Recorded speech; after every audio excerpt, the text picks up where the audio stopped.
साननैनि हाबाफारि लानानै दिनै पद्मश्री मदाराम ब्रह्म सेन्ट्रेल लाइब्रेरिया दिनै आरो गाबोन 25 आरो 26 तारिखआव साननैनि हाबाफारिजों बडलेण्ड इउनिभार्सिटि बुक एक्जिबिशन 2019 बेखौ जोङो खुंफुंनो आखायाव लाबाय आरो फुंनिफ्राय दिनै जागायजेनबाय। फुंनि हाबाफारि हिसाबै जोंहा बिटिसिनि डिपुटि चिफ मानगोनां खाम्फा बरगयारी सारा बेखेवनानै होलांबाय आरो बिबुंथि लाखिलांबाय आरो जोंहा दा गोबां स्टुडेन्टस आरो फेकाल्टिसफोरनि गेजेराव बिबुंथि लाखिनानै बेखेवनानै होलांनानै गालांबाय। साननैनि हाबाफारिजों खुंफुंनाय बे बिजाब दिन्थिफुंनायाव बबे ओनसोलनिफ्राय बाहागो लादों सार? जोंहा दा बेहाय दिल्लीनिफ्राय सौफैनो हादों जोंहा मोनथाम स्टल, मोनथाम गिदिर पाब्लिशार्सफोर डिस्ट्रिबिउटरफोर जोंनि गेजेराव दङ दिल्लीनिफ्राय। एलाहाबादनिफ्राय जोंहा मोनसे दङ, जोंहा सिलचरनिफ्रायबो सौफैनो हादों मोनसे डिस्ट्रिबिउटर आरो बाखिखिनि पार्टिसिपेन्टसफ्रा पाब्लिशारफ्रा जाहैबाय गुवाहाटीनिफ्राय। बे हाबाफारिजोंनो गुबुन मोनसे आयदा जर'खा हाबाफारिबो लाफादेरदों नामा? जर'खा हाबाफारि हिसाबै जोंहा दङ बड' वुमेन राइटार्स एस'सियेसननि बानजायनायाव दिनै अर्थात 25 तारिखनि मोनाबिलि 4:30 खन्थाइ आवरायनाय हाबाफारि आरो गाबोन दङ जोंहा बड'लेण्ड इउनिभार्सिटि स्टुडेन्टस इउनियननि बानजायनायाव बेलासियाव आरोबाव फरायसा फरायसुलिफोरनि खन्थाइ आवरायनाय हाबाफारि। बे मोननैया नैबे बिजाब मेलाजों सरजाबफानानै लानाय मोननै उफ्रा हाबाफारि। बेजों लोगोसे रिसार्च स्कलारफोरजों लोगोसे PhD हल्डारफोरनि सायावबो मोनसे डिसकासन सोलिबाय थादों नामा सार?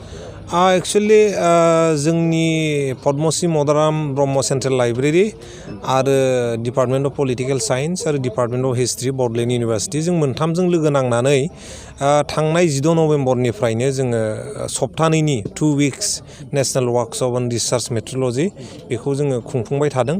जोंनि गेजेराव Tata institute of social science मुम्बाइनिफ्राय दिनै एक्सपार्ट सफैनो हादों, Tata international institute of population studies मुम्बाइनिफ्राय सफैनो हादों, गुवाहाटी इउनिभार्सिटिनिफ्राय सफैनो हादों, अकेडि गुवाहाटीनिफ्राय सफैनो हादों। बिभिन्न ओनसोलनिफ्राय मोजां इन्सटिटिउसन्स इउनिभार्सिटिफोरनिफ्राय जोंनि गेजेराव दिनै जोङो एक्सपार्ट मोननो हादों।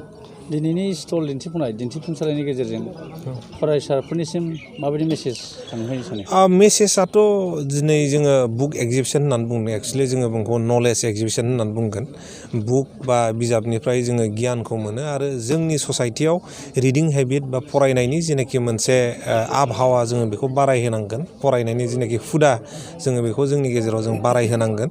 बियो डाइरेक्ट जोंनि मेसेज, थारमाने बे बुक एक्जिबिशननि गेजेरजों जोङो बेखौनो मेसेज होनो सानदोंखि जोंनि फरायसा फरायसुलिफोरनि गेजेराव जोंनि समाजाव फरायनाय हुदाखौ जोङो बारायहोनांगौ। Thank you. আজি মই ইয়াত আহিবলৈ বিৰাট ভাল পালোঁ। মই কোকৰাঝাৰ আহি থাকোঁ, সংগ্ৰাম ব্ৰহ্মই আমাক মাতি থাকে আৰু আজি যে ৱৰ্কশ্বপ বেচিকেলি মই ৱৰ্কশ্বপৰ কাৰণে আহিছোঁ। ৱৰ্কশ্বপটো ৰিচাৰ্চ মেথডলজিৰ ওপৰত আছিল। মই এজ এ ৰিচৰ্চ পাৰ্চন আহিছোঁ। গুৱাহাটী বিশ্ববিদ্যালয়ৰ মই গ্ৰন্থাগাৰ আৰু তথ্য বিজ্ঞান বিভাগৰ মুৰব্বী অধ্যাপক। মোৰ নাম হ'ল প্ৰফেচৰ সঞ্জয় কুমাৰ সিং। আৰু এই বুক ফেয়াৰবিলাক আমাৰ ছাবজেক্টৰ ৰিলেটেডেই হয়। সেইকাৰণে বুক ফেয়াৰত আহি পেলাই আমি মানে বেলেগ মেলাত যোৱাতকৈ আমি বুক ফেয়াৰ মেলাত যোৱা বেছি ভাল পাওঁ আমি। সেইটো ইয়াতে দেখা পাইছোঁ ভাৰতবৰ্ষৰ বিভিন্ন অঞ্চলৰ পৰা ইয়াত পাব্লিচাৰসকল আহিছে। গুৱাহাটীৰ পৰাও আছে, দিল্লীৰ পৰা আছে, এলাহাবাদৰ পৰা আছে আৰু তেওঁলোকে ভালকৈ কিতাপবিলাক ডিছপ্লে কৰি থৈছে আৰু তেওঁলোকৰ মেইন পাৰ্পাছ হ'ল কি কিতাপটো কিতাপৰ সৈতে নলেজ থাকে, নলেজ ডিছেমিনেট কৰা। আমাৰ লাইব্ৰেৰী ছায়েন্সত এটা নিয়ম আছে, বুকছ আৰ ফৰ অল। চ' সেই বুকছ আৰ ফল যেতিয়া অল হয় তেতিয়া মানে চবেই কিতাপটো ব্যৱহাৰ কৰিব লাগে, ইউজ কৰিব লাগে। আৰু আজিকালি দেখা গৈছে কি ৰিডিং হেবিট মানুহৰ কমি গৈছে। সেইকাৰণে এই ধৰণে যদি বুক ফেয়াৰবিলাক কৰা যায়, ঘনকৈ কৰা যায়, তো নিশ্চয় ৰিডিং হেবিটটো ঘূৰি আহিব। আৰু টেকন'লজিৰ যুগত ICT যুগত কি হ'ল কি মানুহবিলাকৰ ৰিডিং হেবিট কমিলেও এতিয়া মাধ্যমটো অলপ বেলেগ হৈ গৈছে। ইলেক্ট্ৰনিক ৰিচোৰ্চ পঢ়াবিলাক আৰম্ভ কৰিছে, তাৰ কাৰণে ই বুক ৰিডাৰ বা টেবলেট বা ফেবলেট ধৰণৰ ইউজ কৰি আছে। তথাপি আমি ভাবোঁ কি প্ৰিণ্টেড বুকৰ যিমান মহত্ব আছে, গুৰুত্ব আছে, সেইটো বেছি থাকিব লাগে আৰু প্ৰিণ্টেড বুকছো জীয়াই থাকিব। যিমানে যি নহওক প্ৰিণ্টেড বুক থাকিব।